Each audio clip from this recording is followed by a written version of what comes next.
Сәлеметсіздер ме, құрметті әріптестер және оқушылар. Біз химиядан олимпиадаға дайындық курсын бастаймыз. Бұл негізінен бұл олимпиада курсындағы материалдар республикалық жасөспірімдер химия олимпиадасына 7-8 сыныптың оқушыларын дайындауға және 9 сыныптың оқушыларын республикалық олимпиадаға, яғни аудандық, облыстық, республикалық олимпиадаға дайындауға бағытталған. Енді жалпы біз бүгін кіріспе сабағы ретінде болады, яғни біз осы курс негізінде сіздер қандай ақпарат аласыздар, не беріледі, соның барлығы айтылады, және сіздерге қалай оқушылармен жұмыс жасау керек жаз бойына. Яғни поэтапно біз оқушыларды дайындаймыз. Яғни бұл негізінен көп мұғалімдер оқушыларды қосып жатыр, әрине ол зиян емес, себебі біз как раз 10 тақырыпты қарастырамыз, олимпиадада жиі кездесетін, сол 10 тақырыптың шығарылу жолын үйренеді. Ол да жақсы. Бірақ бұл ретте айта кету керек, бірінші этаптан бастап меңгеру керек оқушыларыңыз. Себебі сразу бұл тақырып қиынға соғуы мүмкін оларға. Қазір неге екенін сразу айтып кетеміз.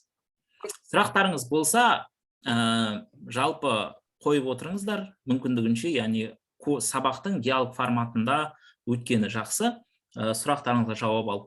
Бұл ретте құрметті әріптестер, алдын ала айтып қояйын, бұл сіздерге тәжірибемен бөлісу. Яғни бұл белгілі бір стандарт или нақты осы жолмен барлығыңызға жүріңіздер деп шақырмаймын. Жай бұл мен оқушыларды қалай дайындадым және жалпы республикалық деңгейге дейін оқушы дайындап жүрген мұғалімдердің кеңестерінің негізінде осы курсты жасап отырмын. Бұл курсты естеріңізде болса өткен жылда өткенбіз, бірақ былтырғы тақырыптарды енгізіп, жаңартып, қайтадан жасап шықтық. Сонымен біз негізінен 3 не бойынша тоқталамыз. Бірінші, олимпиадаға дайындау кезінде жіберілетін қателіктер.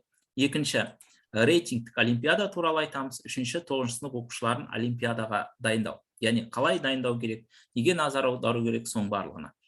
Енді бірінші, жалпы өздеріңіз жақсы білесіздер, оқушыларды олимпиадаға дайындау кезінде ең бірінші жіберілетін қателік оқушы көп білу үшін көп түсіндіру керек деген. Бұл ретте көп мұғалімдер өздерінің оқушыларын дайындаған кезде, әсіресе төменгі сыныптардың оқушыларын отырғызып алады дағыны азаннан кешке дейін түсіндіре береді. Даже кейбір мұғалімдерде көрсеткіш 80%-дан да жоғары, әсіресе төменгі сыныптар үшін. Оларға әртүрлі есепті түсіндіре береді, мысалы, олимпиада есептерін шығару жолы.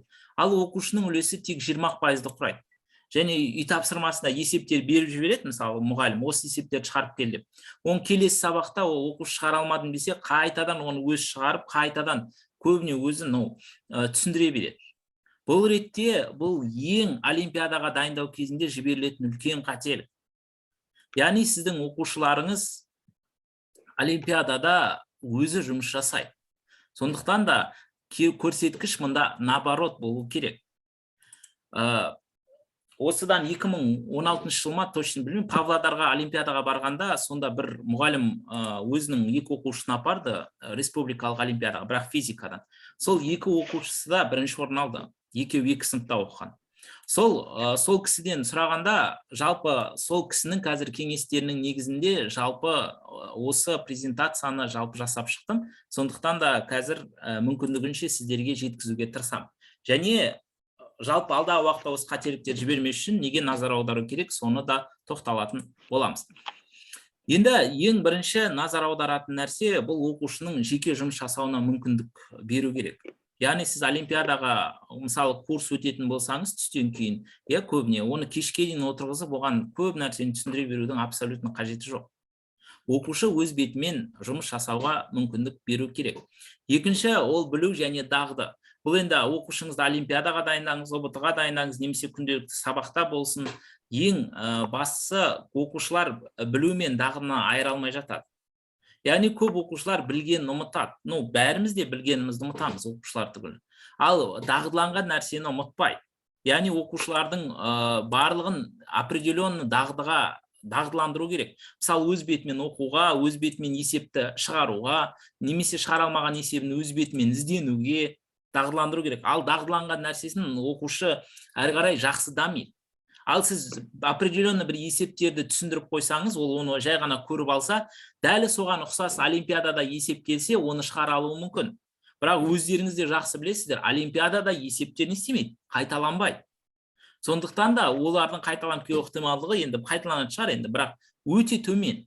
Сондықтан да сіздер онымен жоғары нәтиже көрсете алмайсыздар. Және енді оқушы жақсы нәтиже көрсету үшін мұғалім жақсы білу керек деген ол тоже миф нәрсе.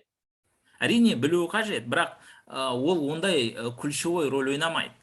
Енді жалпы мен енді бірнеше негізгі тезистерді жазып қойдым, жалпы айту үшін. Бірінші, неғұрлым оқушы көп жұмыс жасаса, соғұрлым жоғары нәтижеге жетеді.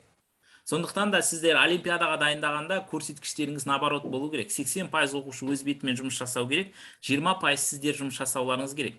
Егер де олар оқушы олай жұмыс жасамаса, ол оқушы нәтиже көрсетпейді олимпиадада.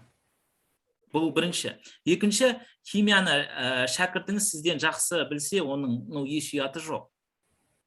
Осы ретте жаңа кісінің енді аты жөнін айтпай қояйын, бірақ сол кісімен олимпиададан бірінші тур аяқталды. Сол күні өздеріңіз республикалық неге оқушы апарсаңыздар жақсы білесіздер.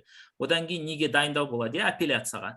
Сонда апелляцияға сол кісі оқушысын дайындауға барады. Сосын екеуміз бірге квартирада жаттық та, сосын содан өтініш айттым, мен де барып көрейінші сізбен апелляцияға қалай дайындайтыныңызды деп. Сосын жарайды деп еріп бардық. Сосын екі оқушысы, біреу 11 оқиды, біреу 10 оқиды. Мынаны былай шығардым, мынаны былай шығардым деп түсіндіріп жатыр жаңағы кісіге. Сөйтіп, ертең мына сөзді былай айтамын, бүйтем, мына жерден маған бал қоймауы мүмкін, сондықтан мен осы жерден бал көтерем деп айтып жатыр. Сосын анау кісі үндеген жоқ, жарайды деп кетті енді. Сосын қайтып келе жатқанда сұраймын ғой, енді сіз енді апелляцияға дайындаймын дедіңіз ғой оқушыларыңызды, что-то сіз үндеген жоқсыз ғой деп айтсам, айтады, Ернар, мен саған, я тебе больше скажу дейді, енді орыс кісі болды. Мен айтқандардың жартысын түсінгенде жоқпын дейді олимпиадада. Сондықтан да, яғни бұл ретте өздерің жақсы білесіздер ғой, ұстаздан шәкірт озар деген. Яғни сіздің 10-шы, 11-ші сынып оқушыларыңыз данный момент, егер де сізден әлде қайда көп білмесе, түсінікті ол результат көрсете алмайды олимпиадада. Республикалық, біз халықаралық деңгейде айтып жатырмыз. Үшінші, олимпиада оқушыны қабілетіне қарай таңдау керек, таныстығына қарай емес. Әсіресе бұл ауылдық жерлерде. Ауылдық жерде туыс бір нәрсе дегендер көп қой. Ол ретте, егер немен дайындайтын болсаңыз, тағы да бір мұғалімдердің, әсіресе жас мамандардың жіберетін қателігі бар, көбіне оқушыларға бауыр басып қалады. Мысалы, ұзақ уақыт дайындаған оқушыларына бауыр басып қалады да, ол түсінікті нәтиже көрсете алмайтын.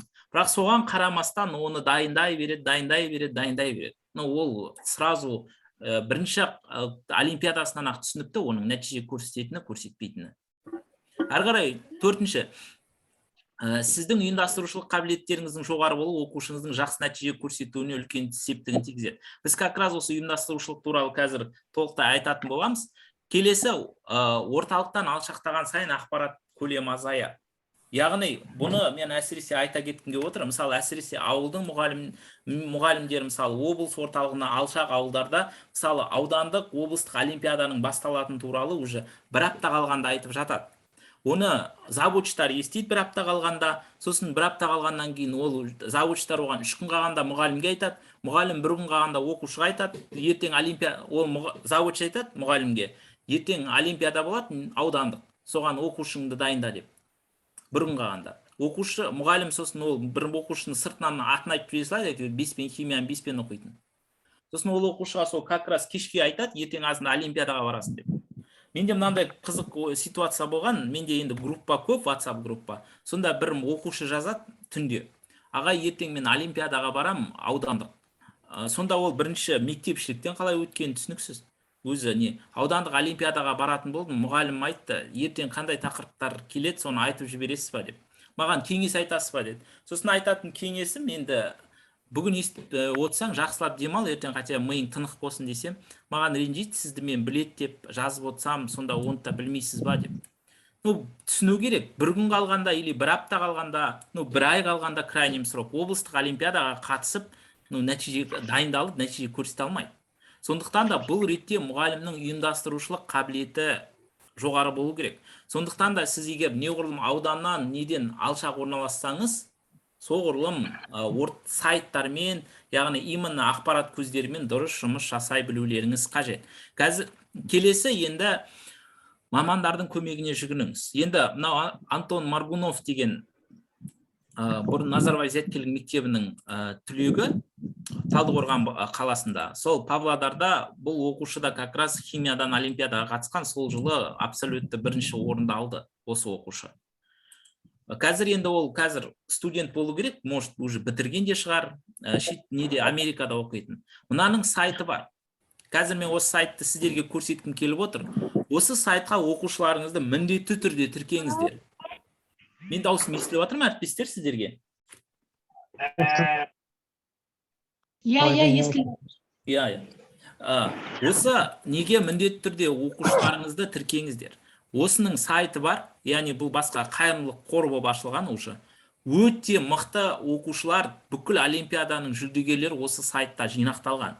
Егер оқушыларыңыз осы сайтта көп жұмыс жасаса, мен енді әлде қайда осы менен бұлар салыстырғанда бір 1000 есе күшті.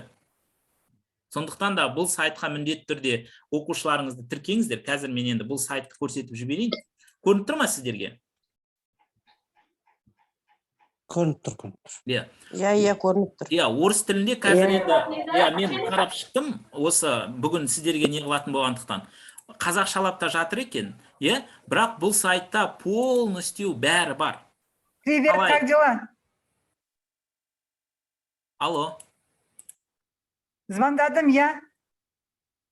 Что, микрофонды Алло, подожди, я тебе перезвоню, подожди, я кое-что отключу тут сейчас, подожди. Микрофонды өшіріп, біз бәріміз мына жақта тыңдап отырмыз ғой. Көрініп тұр ма сіздерге сайт? Көрініп тұр. Иә. Міне, сайт өте жақсы жасалған, ішінде оқушыларыңызды олимпиадаға неге қажетті бүкіл ақпараттар бар. Міне, райондық олимпиада, аудандық олимпиада, бәрі қай кезде басталады, бәрін жазып қойған, оған қалай дайындалу керек, олимпиадаға қатысу ол неге мүмкіндік береді. Ішінде міне, мысалы олимпиадалардың, мысалы аудандық, республикалық олимпиадаға дайындау пландары бар, олимпиадалардың бүкіл несі бар. Мысалы, қажет ақпараттар болса, мысалы химия болсын, физика болсын, разница жоқ. Мысалы, жасөспірімдер арасында бүкіл олимпиадалардың өтіп келатқан олимпиадалардың тапсырмалары шешуі мен қазақ тілінде, орыс тілінде барлығы жинақталған. Мұнда бұл сайтта тағы да сол Антон Маргунов өзі халықаралық олимпиаданың химиядан жүлдегері. Ішінде бүкіл пәннен жаңылмасам жүлдегерлер бар. Сондықтан да осыған оқушыларыңызды тіркеп, осы бойынша оқушыларың жұмыс жасаса, 100% далада қалмайды, біз енді жабайы тілмен айтқанда. Яғни, мұнда полностью өздері тегін көмектеседі. Олимпиада шығара алмаса, өздерінің форумдары бар, өздерінің жаңағыдай неғылу жүйесі бар, полностью поддержка жасайды өздері. Дайындай түсінбегенден. Бұндағы тағы да қайталап айтам. Антон Маргунов қазіргі Қазақстан Республикасының олимпиада нелерінің жюриінің қатарына кіреді. Олимпиада есептерін шығарады. Қазір қарасаңыздар, олимпиада есептерінің астында авторлардың тізімі тұрады. Сол өздеріңіз ерінбей қарасаңыздар, сол республикалық ауданды, облыстық олимпиадаларының астында осы Антон Маргуновтың шығарған есептері де кіреді. Бұлар дарынмен немен тікелей жұмыс жасайды. Сондықтан да осы сайтқа міндетті түрде оқушыларыңыз тіркеп, міндетті түрде қатысып жүрген қадағалаңыздар. Өздерінің ішкі олимпиадалары бар, өздері полностью дайындап, сіздің жұмысыңызды істеп береді, короче. Абсолютно тегін. Сондықтан да бұл сайтты мен бірінші ретте барлықтарыңызға қай пәннен болса да ұсынамын. Өйткені мұндағы оқушылар өздері уже, қазір енді оқушы емес қой, өздері халықаралық деңгейге дейін жетіп, нәтиже көрсеткен оқушылар. Көп шетелде оқиды. Мақсаттарын мен енді аударып, сөйтіп салып қойдым. Өте жақсы сайт. Қазір Қазақстанда олимпиадаға дайындау бағытындағы номер 1 сайт десем, қателеспеймін. Дарын оның қасында дайындау жүйелері салыстыруға келмейді. Бұлардың дайындауымен қалғанда. Мені айтпағанда. Келесі. Енді құрметті әріптестер, жалпы оқушыларды дайындау кезінде мен аса назар аударғым келіп отыр, бұл рейтингтік олимпиада туралы. Көбіне мектепте оқушыларды дайындау кезінде бір определенный бір екі оқушыны алып алады, или бір оқушыны алып алады да, соны алаңсыз дайындай береді. олай дайындаған көп жоғары жетістікке апара бермейді. Мысалы, сіздер өздеріңіз қай нені қарасаңыздар да, любой облыста обычно дарын, ненікі олимпиадалардан көбіне жаңағыдай КТЛ, нелердікі болады. Алады, көбіне. КТЛ алады, көбіне жаңағыдай Назарбаев мектептер, енді облыста жарыспайды ғой, енді олар республикада солар алып жатады. Оларда өздерінің олимпиадаға дайындау культуралары бар. Дәл сондай культура қалыптастыру керек оқушылардың арасында. Яғни ол үшін біз Назарбаев зияткерлік мектебінде рейтингтік олимпиада ұйымдастыратынбыз. Рейтингтік олимпиаданың пайдасы өте көп. Біріншіден, сіз оның өзіңіздің жұмыс жасап жатқаныңызды айқын көрсете аласыз. Екіншіден, мен осы курс барысында сіздерге қажетті бүкіл ережелерін, материалдарын бәрін сіздерге беретін болам осы курста. Сосын қалай өткізу керек, қандай тапсырмалар жинайды, соның барлығын. Яғни бастапқы этапта, мысалы 7-8 сыныптың оқушыларын алған кезде как раз рейтингтік олимпиадамен бастау ол өте жақсы. Яғни біріншіден рейтингтік олимпиаданы өткізу барысында сіздер оқушыларды өз бетімен мүмкіндік жасауға, яғни сіз 80% өзіңіз сөйлей бермейсіз, түсіндіре бермейсіз. Оқушы өз бетімен білім алады. Екіншіден, ол оқушыларға мотивация жасауға жақсы. Яғни сіз оқушыларды іріктеп алып, осы рейтингтік олимпиадаға дайындаған кезде оларға ертең болашақта грантқа универге түсесің, шетелде оқисың деп, мысалы 7-ші сыныптың оқушысына айтудың абсолютно қажет жоқ. Өйткені енді оқушылар бала ғой енді. Сондықтан ол кезде ол шетелге оқу туралы микрофон, әріптестер микрофон. Шетелге оқу туралы абсолютно ойламайды ол. Олар ешқандай оларға мотивация бермейді. Сондықтан да оларға мысалы рейтинг құрастырып, жаңа өзіңіз әркім кабинетінен өздері жабдықтайды ғой, соған как раз бір стенд жасап қойсаңыз рейтингтік. Как раз оқушылар сонда ілініп тұрса, яғни сурет, сосын определенный бір айда рейтингтік олимпиада өткізіп, соның грамотын шығарып, оқушыға берсеңіз, цветной қылып. Рейтингтік олимпиадада мектептің несінің печатын несін қойып. Оны ата-анасына апарып берсе, ол кезде сіздің жұмыс істеп жатқаныңыз да біріншіден айқын көрінеді. Екіншіден, оқушылардың арасында бәсекелестік пайда болады. Енді ол рейтингтік олимпиаданы вообще қалай құрастыру керек? Как раз мен сіздерге осы қазір телеграм канал ашып, сол телеграм каналға сіздерге мынау документті жіберем. Көрініп тұр ма сіздерге? Әріптестер, сіздерге қазір не көрініп тұр? Рейтингтік олимпиада. Рейтингтік олимпиада. Жақсы, қазір. Бір минут.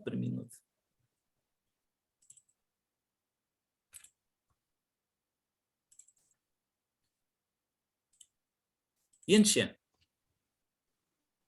Жоқ. Енді көрінді.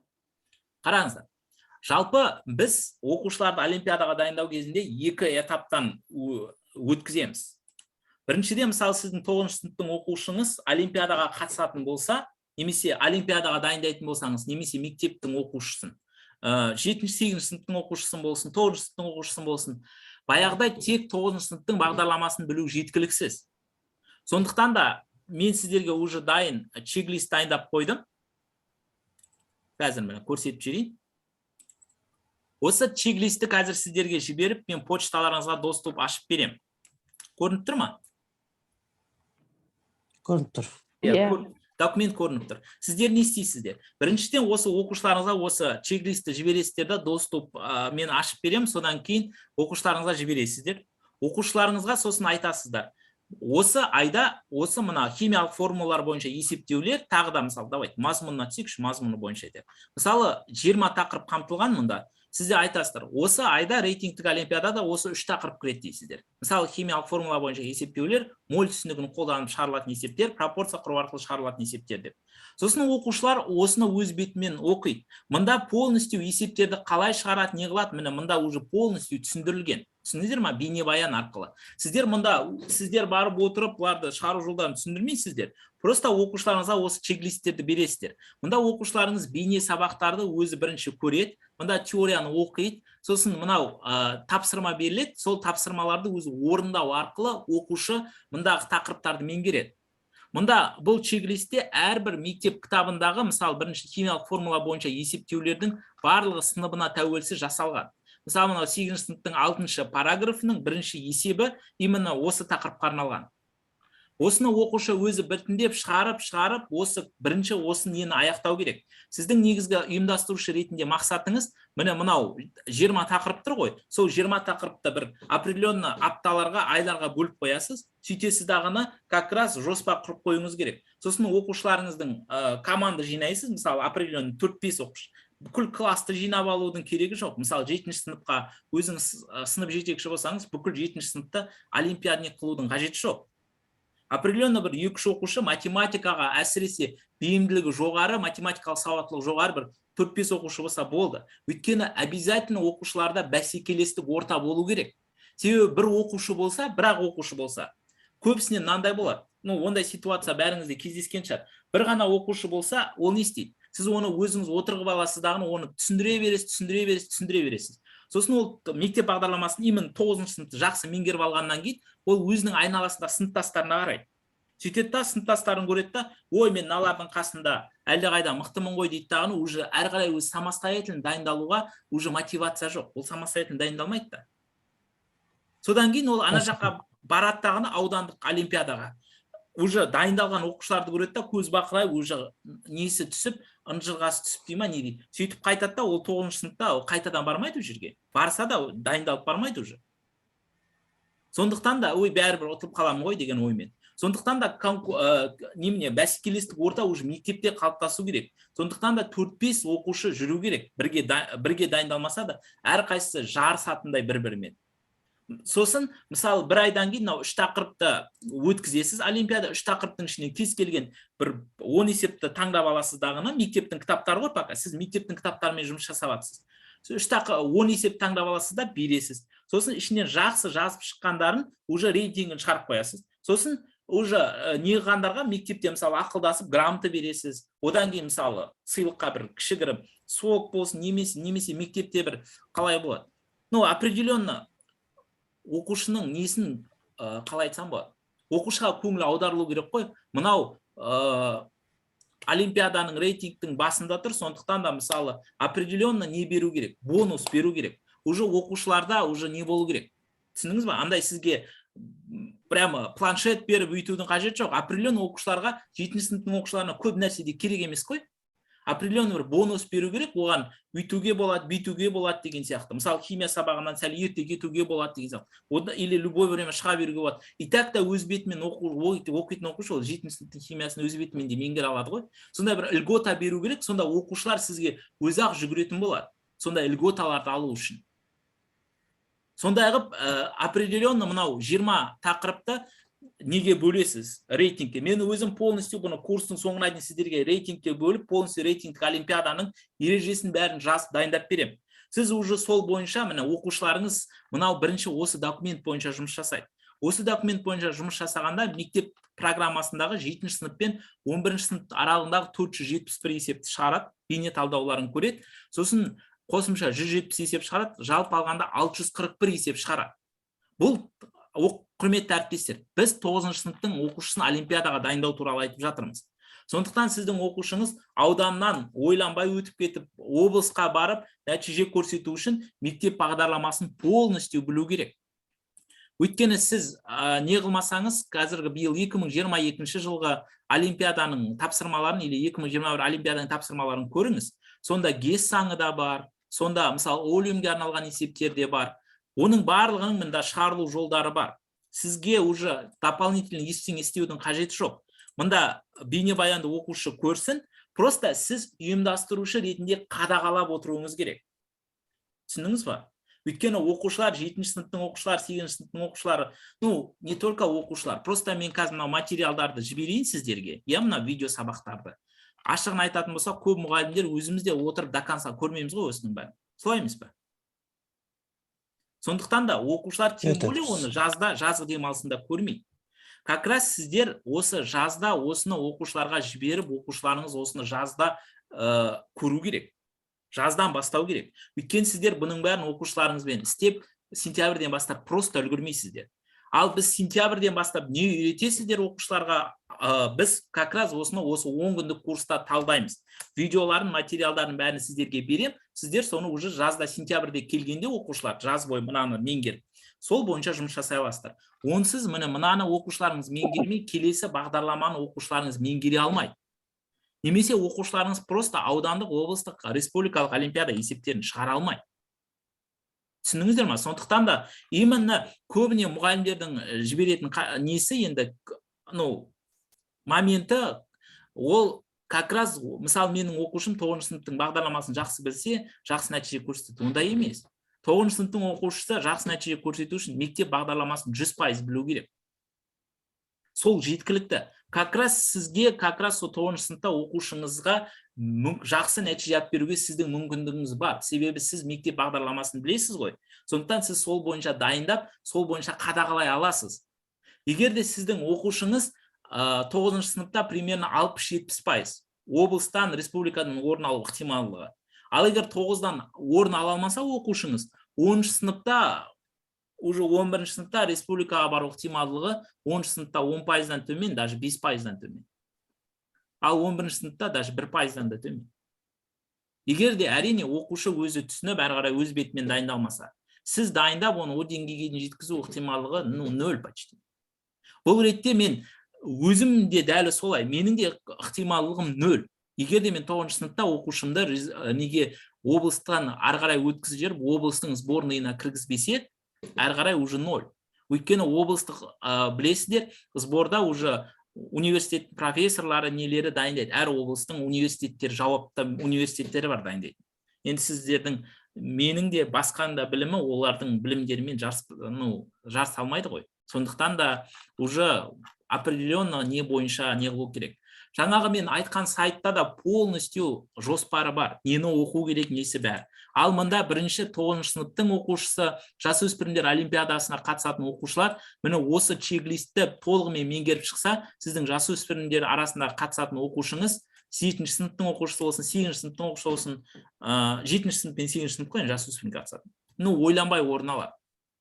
Ойланбай облыстан неден орын алады. Себебі не үшін қазір мен сіздерге соны көрсетіп кетейін. Сіздерге презентация көрініп тұр ма? Иә, көрініп тұр. Көрініп тұр. Жақсы.